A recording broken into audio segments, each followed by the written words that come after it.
November 1 Tamil Nadu நாள். தமிழ்நாட்டில் நாம் தமிழர் கட்சி மட்டும்தான் கொண்டாடுச்சு. ஆனால் கேரளாவில், கர்நாடகாவில், ஆந்திராவில் எல்லோரும் சேர்ந்து கொண்டாடினாங்க. அந்தந்த நடிகர்கள் அந்தந்த நாட்டிற்கு கேரள நடிகர்களுக்கு கேரள நடிகர்கள் எல்லாம் வாழ்த்து சொன்னாங்க. கர்நாடகாவுக்கு அதே மாதிரி ஆந்திராவுக்கு எல்லா நடிகரும் சொன்னாங்க. தமிழ்நாட்டில் மட்டும்தான் எந்த நடிகரும் தமிழ்நாட்டுக்கு வாழ்த்துன்னு சொல்லல, எதுவும் சொல்லி எதுவுமே பண்ணல. ஏன்னா கேரளாவுக்கு கேரள நடிகர் சங்கம், ஆந்திராவுக்கு ஆந்திர நடிகர் சங்கம், கன்னடாவில் கன்னட நடிகர் சங்கம், இங்கே மட்டும்தான் தென்னிந்திய நடிகர் சங்கம், தமிழ் தான் எழுச்சுவாங்க.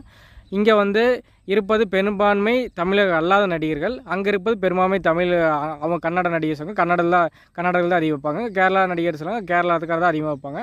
ஆந்திராவில் அதே மாதிரி தெலுங்கு தான் அடிப்பாங்க. தமிழ்நாடு மட்டும் தான் எழுச்சுவாங்க. இங்கே தமிழ் அல்லாதவரை ஸ்டார் ஆக்கி தூக்கி விட்றதுக்கு என்ன வேலை செய்யுமோ அந்த லாபியை திராவிடம் செய்யும்.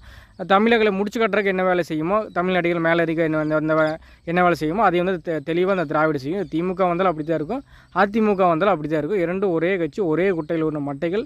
இது தமிழ் தேசியம் வளர்ந்தால் மட்டும்தான் இது எல்லாத்தையும் மாற்ற முடியும் தவிர, இல்லைன்னா தமிழ்நாட்டை தமிழர்களை அழிக்க எல்லா வேலைகளும் நடந்து கொண்டே தான் இருக்கும்.